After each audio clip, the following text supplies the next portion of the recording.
بسم اللہ الرحمن الرحیم۔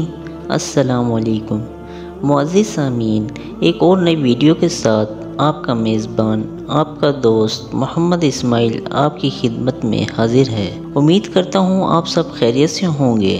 ہماری دعا ہے کہ اللہ پاک آپ سب کی پریشانیوں کو دور کرے اور اپنے حفظ و امان میں رکھے۔ جن کے والدین گزر چکے ہیں، اللہ پاک ان کو جنت الفردوس میں اعلیٰ مقام عطا فرمائے، اور جن کے والدین حیات ہیں، اللہ پاک ان کو صحت اور لمبی زندگی عطا فرمائے، آمین یا رب العالمین۔ معزز سامعین، آپ بھی کمنٹس باکس میں آمین لکھ دیا کریں اور دل میں آمین ضرور کہہ دیا کریں۔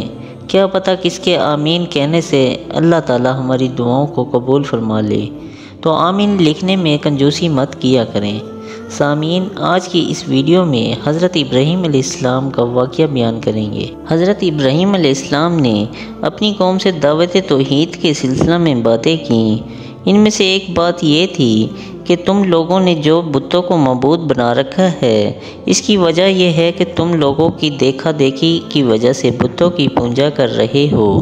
یہ بہت بڑی حماقت ہے۔ تم نے تو دیکھ لیا کہ ساری قوم بتوں کی پرستش کرتی ہے اور باپ دادا بتوں کی پوجا کرتے آ رہے ہیں۔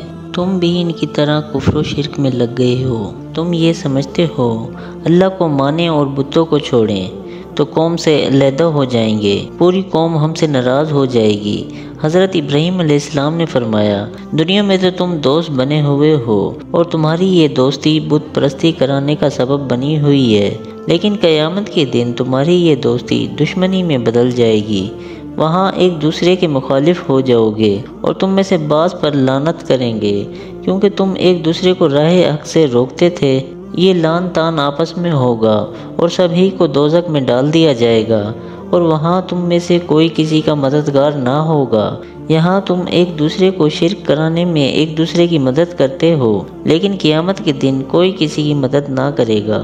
سورۃ اعراف کا مفہوم ہے، جب کوئی جماعت دوزخ میں داخل ہوگی، اپنے ساتھ والی جماعت پر لعنت کرے گی جو ان سے پہلے دوزخ میں داخل ہو چکی ہوگی۔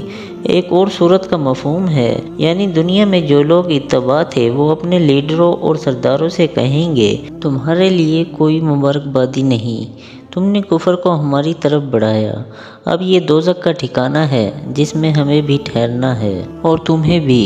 اس کے بعد لوط علیہ السلام ابراہیم علیہ السلام کی نبوت پر ایمان لے آئے، جو حضرت ابراہیم کے بھائی ہارون کے بیٹے تھے۔ حضرت ابراہیم علیہ السلام نے اپنی قوم پر ہر طرح سے حجت پوری کر دی تو فرمایا، اب میں اس وطن کو چھوڑتا ہوں اور اپنے رب کی طرف ہجرت کرتا ہوں، یعنی میرے رب نے جو ہجرت کی جگہ بتائی ہے وہاں جاتا ہوں۔ میرا رب غفور الرحیم ہے۔ بعض مفسرین نے یہ احتمال ظاہر کیا ہے کہ وقال انی مہاجر کا فاعل حضرت لوط علیہ السلام ہے، لیکن پہلی بات راجح ہے کہ یہ حضرت ابراہیم علیہ السلام کا قول ہے، جیسا کہ سورۃ صافات میں مذکور ہے، اور انہوں نے کہا، میں اپنے رب کی طرف جانے والا ہوں، وہ عنقریب مجھے راہ بتا دیں گے۔ حضرت ابراہیم علیہ السلام نے اپنے وطن سے جو عراق اور فارس کے درمیان تھا ہجرت فرمائی، اور حضرت لوط علیہ السلام اور حضرت سارہ سلام اللہ علیہا کو ساتھ لے کر، جو آپ کے چچا کی بیٹی تھیں اور آپ کی بیوی تھی، ہجرت فرما کر فلسطین میں آ کر مقیم ہو گئے۔ اس وقت آپ کی عمر بعض مفسرین کے قول کے مطابق 75 سال کی تھی، اور آپ کی اہلیہ محترمہ بھی بوڑھی ہو چکی تھیں۔ جب آپ شام میں پہنچ گئے تو اللہ تعالیٰ سے آپ نے دعا کی، اے میرے رب، مجھے صالحین میں ایک لڑکا عطا فرمائیے۔ اللہ تعالیٰ نے آپ کی دعا قبول فرمائی اور فرشتوں کے ذریعے آپ کو لڑکا پیدا ہونے کی بشارت دی۔ یہ فرشتے حضرت لوط علیہ السلام کی قوم کو ہلاک کرنے کے لیے آئے تھے، جیسا کہ سورہ ہود میں گزر چکا ہے۔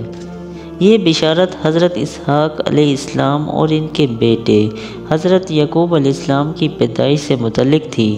حضرت اسماعیل علیہ السلام دوسری بیوی یعنی حضرت حاجرہ سلام اللہ علیہا کے بطن سے پیدا ہوئے تھے۔ حضرت اسحاق علیہ السلام اور حضرت یعقوب علیہ السلام اللہ تعالیٰ نے حضرت ابراہیم علیہ السلام کو عطا فرمائے اور ہمیشہ کے لیے ان کی ذریت میں نبوت بھی رکھ دی اور کتابوں کا نازل فرمانا بھی انہی کی ذریت میں رکھ دیا، کیونکہ اللہ تعالیٰ کی کتابیں نبیوں پر ہی نازل ہوا کرتی تھی۔ حضرت ابراہیم علیہ السلام کے بعد جتنے بھی انبیاء کرام تشریف لائے تھے سب انہی کی نسل میں سے تھے۔ اللہ تعالیٰ نے حضرت ابراہیم علیہ السلام کو بڑا مرتبہ دیا، دنیا میں بھی ان کو چن لیا اور اپنا خلیل بنا لیا، اور بعد میں آنے والی قوموں میں اچھائی کے ساتھ ان کا ذکر جاری فرما دیا۔ ان کے ماننے والے حضرت ابراہیم علیہ السلام کو اچھائی کے ساتھ یاد کرتے ہیں۔ ان میں یہود و نصارہ بھی ہیں اور دیگر مشرک اقوام بھی ہیں۔ دوسری قومیں حضرت محمد صلی اللہ علیہ وسلم کی نبوت کا انکار کرنے کی وجہ سے کافر ہیں، لیکن حضرت ابراہیم علیہ السلام کے بارے میں سب ہی اچھے کلمات کہتے ہیں۔ انہوں نے جو دعا کی تھی وہ اللہ تعالیٰ نے قبول فرمائی اور ان کا ذکر و حسن تمام ادیان میں جاری رکھا، اور ہم نے ان کو ان کا صلہ دنیا میں دے دیا۔ ان کی ذریت میں انبیاء کرام کا آنا متعین فرما دیا اور انہیں دارالکفر سے نجات دے کر فلسطین میں پہنچا دیا اور ان سے کعبہ شریف بنوا دیا اور ان کے ذریعے قربانی کا سلسلہ جاری فرما دیا۔ دنیا میں جو کچھ ملا وہ اللہ کا فضل ہے، اور اس کی وجہ سے آخرت کا اجر و ثواب اور رفع درجات اور قرب الہی کا حصول اس کے علاوہ ہیں۔ اللہ تعالی ہمیں ایمان پر اور نبیوں کے طریقوں پر چلنے کی توفیق عطا فرمائے، آمین۔ ناظرین، ویڈیو اچھی لگی ہو تو لائک کریں، ہماری حوصلہ افزائی کے لیے کمنٹس باکس میں اپنی رائے کا اظہار کریں، ہمارے چینل کو ہائپ کریں تاکہ ہماری اور آپ کی ملاقات ہوتی رہے۔ ملتے ہیں اگلی ویڈیو میں، اللہ حافظ۔